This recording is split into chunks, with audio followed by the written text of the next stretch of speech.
Arnaud de chez Arnaud et Anne-Charlotte. Elle est là aussi, Anne-Charlotte, Arnaud? Elle dort? Ouais, elle est là, elle est derrière. Non. Et vous êtes où, là? Chez des amis? Dans un hôtel? Vous êtes où? Non, on est chez la sœur d'Anne-Charlotte, là. Ah, Ça fait 3 ans, l'infirmière, ça fait 3 ans qu'elle vit en Nouvelle-Calédonie. attention, Arnaud, reviens, on t'entend pas bien. Non, je dis, on est chez la sœur d'Anne-Charlotte, là, qui, ça fait 3 ans, elle est infirmière en Nouvelle-Calédonie. D'accord. Et elle nous héberge gracieusement dans son humble demeure. Attends, on reviendra sur la Nouvelle-Calédonie dans un instant. Donc vous, on s'est parlé il y a quoi? Il y a un petit mois, vous étiez en Nouvelle-Zélande, c'est ça? Ouais. Voilà, c'est ça, on était au début de notre périple. Après, c'était un peu difficile pour nous d'être joignable sur place. Là. Mais bon, après, nous arrivait plein de choses de fou qu'en Nouvelle-Zélande. Ah ouais? Vas-y. Non, mais on a loué notre van. Donc après, on est allé voir des potes qui habitaient sur place aussi, à Wellington par exemple. Hein. Ouais. Donc on passait voir si ça se passait bien. Jusqu'au moment où on allait à un endroit qui s'appelle Milford Sound. Donc ceux qui sont allés en Nouvelle-Zélande, ça vous sert. Hein. C'est tout au sud-ouest de l'île du Sud.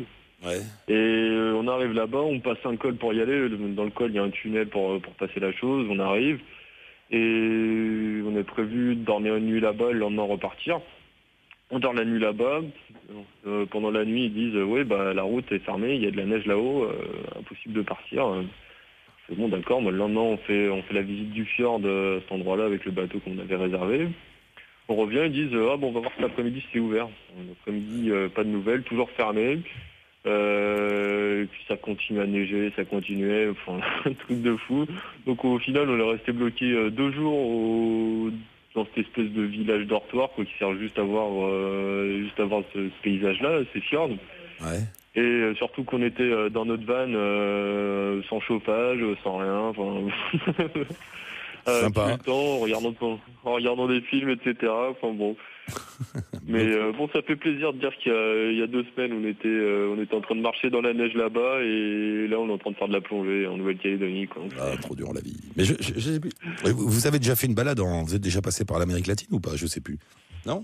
Oui, on avait commencé, Si, ouais. on avait commencé en Colombie jusqu'au Chili et, Voilà, ouais.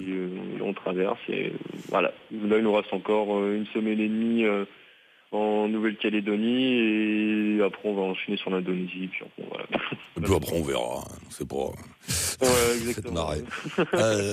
Non, parce qu'il y a une histoire aussi de projet. Rappelez-moi, vous allez dans des écoles. Voilà, oui, c'est qu'on visite une école par pays Voilà, ouais. qu'on est suivi par des écoles en France qui nous ont posé des questions avant qu'on parte et on va visiter une école par pays pour leur poser des questions et ensuite via notre site internet on réécrit toutes les réponses aux questions et ensuite eux de leur côté ils font leur travail avec les éléments qu'on leur donne quoi. Et du coup, vous regardez un peu comment ça marche dans les différentes écoles dans le monde. Et j'ai vu sur votre site un truc sur la Nouvelle-Zélande. Alors, je vous cite, Ouais.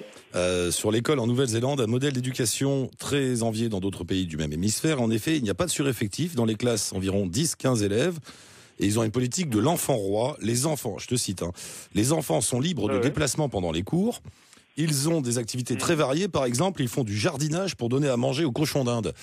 C'est une méthode. Voilà. C'est une méthode d'éducation, ça.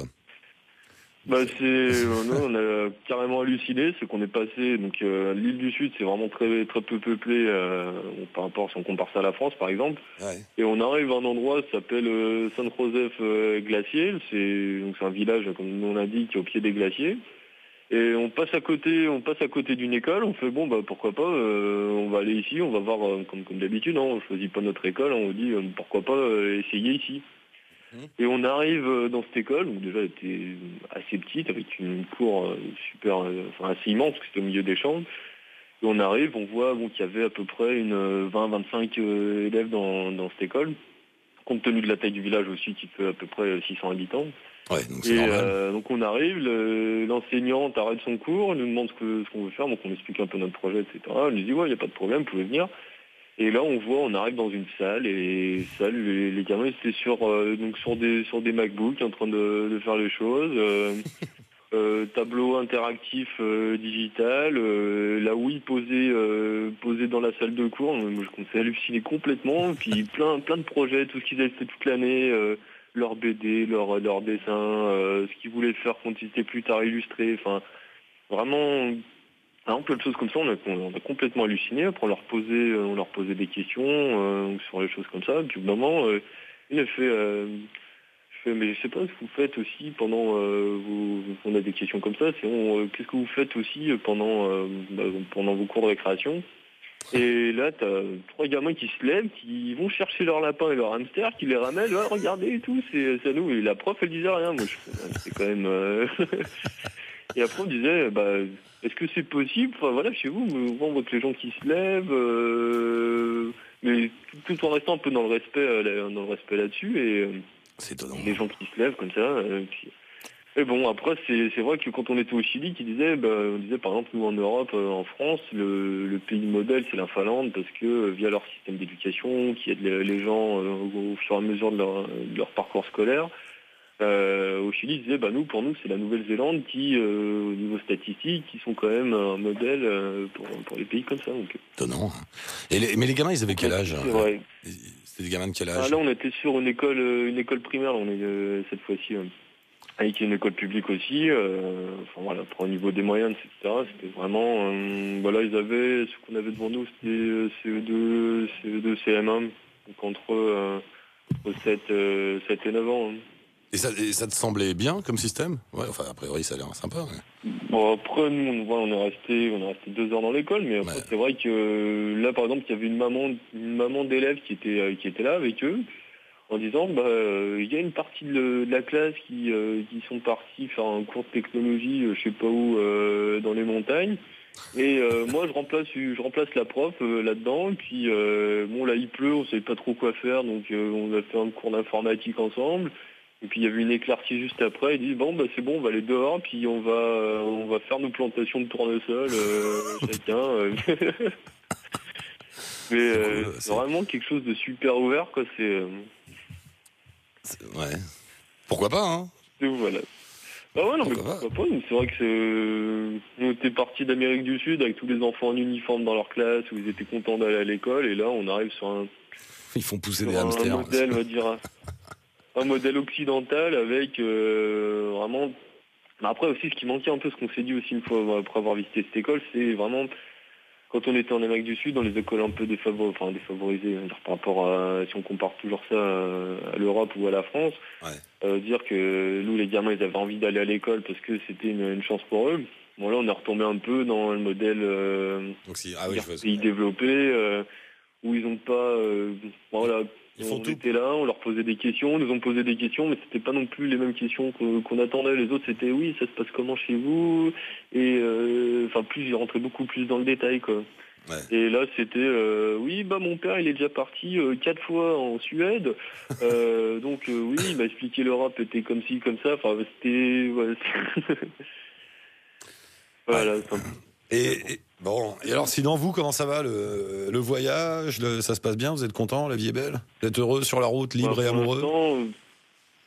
Pour l'instant, on se tape pas dessus, donc tout va bien. Bon, non, parce que c'est quand même particulier de voyager en couple comme ça. Vous êtes 24 heures sur 24 ensemble, on sait tout, on voit tout de l'autre. On était dans notre van, surtout le plus pire, c'est qu'on est dans notre van, on était dans 4 mètres carrés.